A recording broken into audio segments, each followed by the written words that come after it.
안녕하세요, 고랑입니다. 오늘의 전술 완전 정복에서는 지난 3월 26일에 있었던 콜롬비아와의 평가전을 다뤄보고자 하는데요. 지난 볼리비아전과 마찬가지로 벤투 감독은 이번 경기에 4-1-3-2 포메이션을 선보였습니다. 진영만 봐도 알 수 있듯이 4-1-3-2는 장점이 아주 명확한 전술인데요. 중원에 3명의 미드필더를 배치하고 그 밑에 수비형 미드필더까지 배치하는 전술이기 때문에 경기장의 중앙지역에서 큰 힘을 발휘할 수 있습니다. 하지만 그만큼 감수해야 하는 리스크도 존재하는데요. 먼저 공격 상황에서는 전방에 위치한 선수가 2명뿐이기 때문에 상대의 수비에 비해 수적으로 불리한 상황에 처할 수 있습니다. 또한 수비 상황에서는 좌우 풀백이 측면을 홀로 커버해야 되기 때문에 상대의 측면 공격에 취약할 수밖에 없는데요. 오늘은 벤투 감독이 이번 경기에서 이러한 4-1-3-2의 장점을 어떻게 활용했으며 단점은 어떻게 극복하려 했는지와 이러한 노력이 후반전에 들어가면서 난간에 부딪히게 된 이유에 대해 알아보겠습니다. 먼저 벤투 감독은 한국의 지공 상황에서 1의 자리, 즉 수비형 미드필더인 정우영을 센터백의 자리로 내리면서 3백을 구성했는데요. 수비형 미드필더가 내려오면서 3백을 형성하고 풀백들이 전진한다는 점에서 벤투 감독이 기성용을 활용할 때 썼던 방식과 유사하게 보일 수 있는데요. 후방에서 볼을 점유하려는 형태는 비슷했지만 결과물은 달라졌다는 걸 확인할 수 있었습니다. 먼저 좌우 풀백을 향해 후방에서 길게 뿌려주던 롱패스들의 빈도가 줄어들었는데요. 가장 큰 이유로는 역시 기성용의 빠르고 정확한 롱패스를 완벽하게 대체할 수 없기 때문입니다. 대신에 벤투 감독은 바로 이 지점에서 4-1-3-2의 강점인 중앙을 활용하려 했습니다.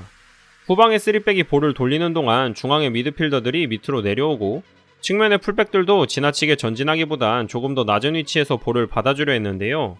이처럼 중앙 미드필더들을 활용해 연계 작업을 거치면서 볼의 소유권을 지켜낼 뿐만 아니라 사이드 체인지를 만들어낼 수 있었습니다. 게다가 이번 경기에 나온 롱패스들이 부정확한 패스로 인해 실패하는 경우가 대부분이었는데요. 이를 감안했을 때 기성용이 은퇴한 시점에서 후방 빌드업의 새로운 변화 시도는 긍정적으로 볼 수 있습니다. 다음으로 벤투 감독은 하프라인 위의 지점에서의 전방 압박을 최대한으로 활용했는데요. 전방에 위치한 투톱뿐만 아니라 3명의 중앙 미드필더 역시도 활발하게 압박에 가담하면서 최대한 상대의 후방 빌드업을 방해하고 빠른 역습을 노렸습니다. 이는 전방에 투톱만이 존재하고 있는 4-1-3-2의 단점을 상쇄하기 위한 것인데요. 만약 전방에서 볼을 설치할 경우 상대의 골문 근처에서 바로 공격이 시작되기 때문에 여러 과정을 거치지 않아도 적은 인원으로 골을 노릴 수 있습니다. 실제로 이러한 방식으로 손흥민의 선제골을 가져올 수 있었는데요. 상대가 자신의 진영에서 후방 빌드업을 시도할 때 전방의 투톱과 황인범이 강하게 압박을 들어갔습니다. 이후 골키퍼가 산체스에게 볼을 돌리자 황인범이 상대의 미드필더를 압박하면서 산체스의 패스가 풀백에게 갈 수밖에 없도록 만들었는데요. 이때 이재성이 상대 풀백을 적절한 타이밍에 압박해주면서 선제골의 발판을 만들었습니다. 그리고 단 2번의 패스를 통해 골이 만들어지면서 적은 인원으로도 이득을 볼 수 있었는데요. 물론 상대 키퍼의 실책도 영향을 끼쳤지만 4-1-3-2의 약점을 극복하기 위한 벤투 감독의 작전이 적중한 것입니다. 한국은 선제골 이후에도 의도적으로 라인을 내리는 상황들을 제외하면 하프라인 위의 지점에서는 압박을 계속 시도했는데요. 추가적으로 득점 찬스를 만들어내지 못한 것은 아쉬운 부분이었습니다. 마지막으로 벤투 감독은 중앙에 있는 3명의 미드필더들에게 적극적이고 폭넓은 수비 가담을 요구했는데요. 먼저 가운데 자리에 위치한 황인범은 투톱과 함께 하프라인 위에서의 압박에도 활발하게 가담함과 동시에 라인을 내린 상황에서는 정우영이 앞에서 상대의 전진을 1차적으로 저지하기 위해 노력했습니다. 또한 주목할 점은 바로 3미들의 측면에 위치한 선수들이었는데요. 벤투 감독은 앞서 언급했던 4-1-3-2의 약점 중에 하나인 측면 수비의 보완을 위해 이들을 적극적으로 활용했습니다. 4-2-2로 경기에 나선 콜롬비아는 한국의 진영에 깊숙이 들어오면 2명의 측면 미드필더가 높게 올라오면서 마치 4명의 공격수를 놓은 것 같은 상황을 만들었는데요. 이때 비어있는 측면을 양쪽의 풀백들이 활용하는 모습을 보여줬습니다. 특히나 한국이 4-1-3-2 포메이션인데다가 신체 조건이 좋은 정우영이 중앙에서 버티고 있었기 때문에 콜롬비아는 더욱 측면을 공략했는데요. 때문에 홀로 측면을 수비하고 있는 한국의 풀백들은 측면에서 2대1 상황에 처할 수 있었습니다. 바로 이때 한국은 3미들의 좌우에 위치한 선수들을 적극적으로 활용했는데요. 이들이 수비에 가담해주면서 상대는 측면에서 위협적인 찬스를 잡기 어려웠습니다. 상대에게 드리블 돌파를 허용한 홍철을 백업해주면서 수비에 성공하는 이청용의 모습은 이러한 장면의 백미였는데요. 이러한 중앙 미드필더들의 수비 가담 덕에 콜롬비아는 측면에서의 활로를 찾을 수 없었고 부정확한 크로스를 시도할 수밖에 없었습니다. 센터백과 수비형 미드필더 그리고 반대쪽 풀백까지 페널티 박스 안에 위치하면서 수적으로도 유리한 한국의 수비를 뚫어낼 수는 없었는데요. 물론 수비진의 순간적인 집중력 저하로 인한 위기 상황이 몇 차례 존재하긴 했지만 한국은 무실점으로 전반을 마쳤습니다. 이처럼 벤투 감독의 전략은 선제골을 가져옴과 동시에 전반전 동안 한국의 리드를 지켜내면서 나름의 성공을 거뒀습니다. 이후 후반전에 나온 콜롬비아의 동점골과 한국에 다시 앞서 나가는 골은 선수들 개인의 영향력이 크게 작용한 골들이었는데요. 콜롬비아의 경우 디아스의 개인 기량과 김문환의 살짝 아쉬운 수비가, 한국의 경우 상대 골키퍼의 실수와 김문환의 숨은 공로가 돋보이는 골이었습니다. 하지만 이재성의 득점 이후에 벤투 감독의 전략은 여러 변수들 때문에 차츰 난간에 부딪히기 시작했는데요. 비록 경기에는 승리했지만 과연 어떤 변수들이 한국을 고전하게 만들었는지 알아보도록 하겠습니다. 먼저 콜롬비아의 전방 압박이 더욱 거세진 것이 첫 번째 변수인데요. 특히 이재성의 득점 이후에 팔카오까지 투입되면서 전반전에 비하면 콜롬비아의 압박은 훨씬 강해졌습니다. 전반전에 비해 전방 압박에 나서는 선수들의 숫자가 늘었고 거친 플레이들이 연이어 나오면서 한국의 후방 빌드업을 지속적으로 괴롭혔는데요. 이 때문에 한국은 지속적인 패스 미스와 트래핑 실수가 눈에 띄게 증가했고, 이는 콜롬비아에게 계속해서 볼 소유권을 내주는 상황을 만들었습니다. 그러자 한국은 하프라인 아래 지역에서 두 줄 수비를 구축하는 모습을 보였는데요. 볼을 탈취한 후에는 전방의 투톱에게 빠르게 공을 보내 역습을 시도했습니다. 이것은 전반전에도 마찬가지였는데요. 하프라인 위에서는 전방 압박을 시도했지만 하프라인 아래 지역에서는 두 줄 수비를 구축하고 볼을 뺏으면 바로 손흥민이나 황의조에게 전달하는 모습을 볼 수 있었습니다. 하지만 손흥민의 스피드를 살리기에는 전진 패스의 정확도가 떨어지는 경우가 많았고, 황의조를 이용하기에는 산체스의 피지컬이 황의조보다 우세하거나 동료들과의 거리가 너무 멀어서 리턴 패스를 주고받을 수가 없어 실패로 돌아갔는데요. 이는 후반전에도 마찬가지였습니다.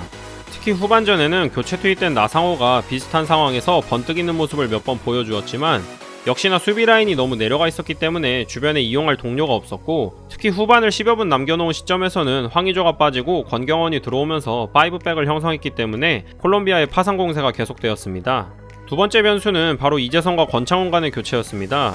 한국은 이재성이 득점을 기록하자마자 권창훈과의 교체를 감행했는데요. 이는 수비적으로 봤을 때 실패한 교체였습니다. 권창훈은 이재성이 플레이하던 중앙 미드필더의 우측면 자리에 그대로 들어갔는데요.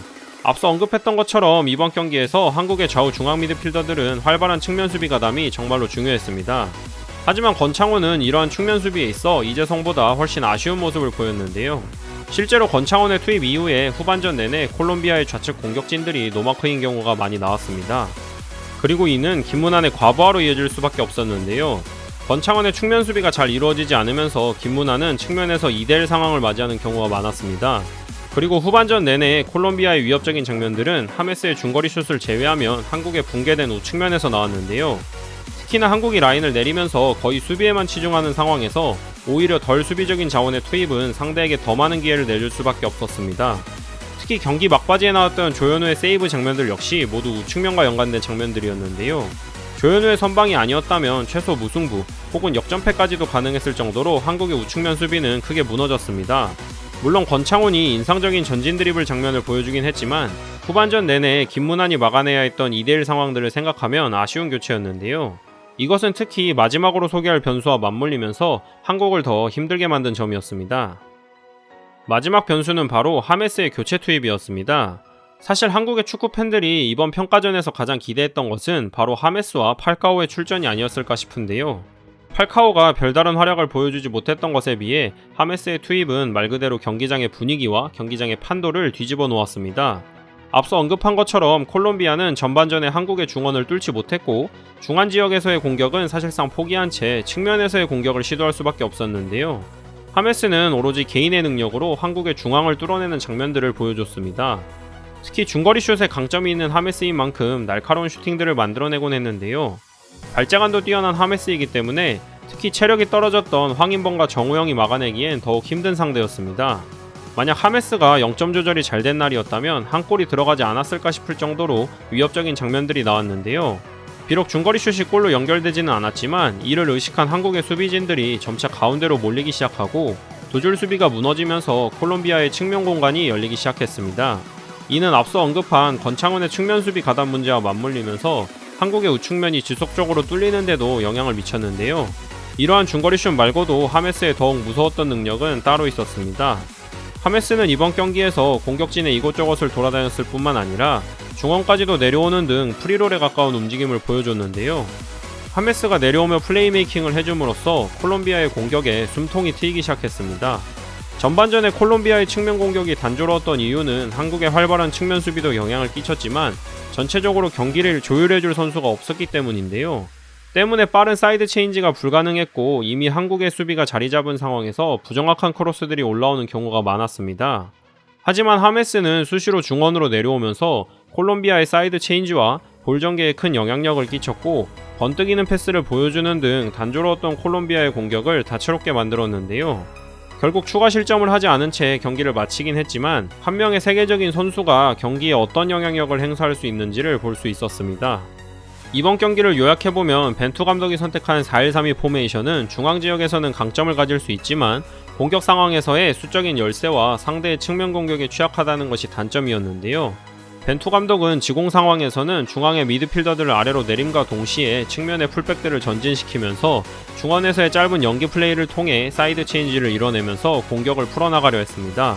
또한 하프라인 위쪽에서는 활발한 전방 압박을 통해 상대의 진영에서 역습을 만들어내고 이를 통해 공격진의 수적 열세를 극복하고자 했는데요. 수비 상황에는 좌우 중앙 미드필더들을 활발하게 측면 수비에 가담시킴으로써 측면 수비를 강화하고 페널티 박스 안에서 수비수들의 수적인 우위까지 만들어냈습니다.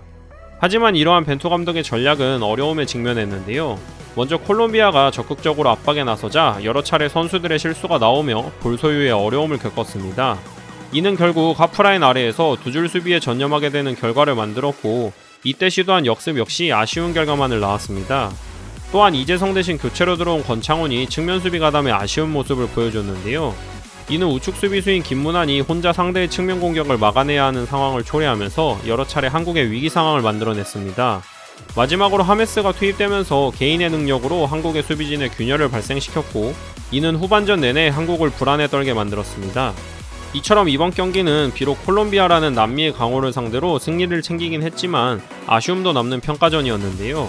만약 4-1-3-2 포메이션을 계속 사용하게 될 경우 기성용이 없는 상황에서 새로 선택한 후방 빌드업의 방식을 어떻게 더 세밀하게 만들 수 있느냐와 강팀을 만났을 때 선수진의 변화와는 상관없이 일정하게 측면 수비의 퀄리티를 유지시킬 수 있느냐, 마지막으로 내려앉은 채 수비를 하는 상황에선 어떻게 성공적인 역습을 만들어낼 것이냐를 과제로 남겼습니다.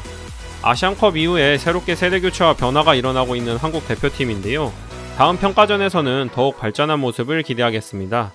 이번 영상은 여기까지인데요. 시청해주셔서 감사합니다.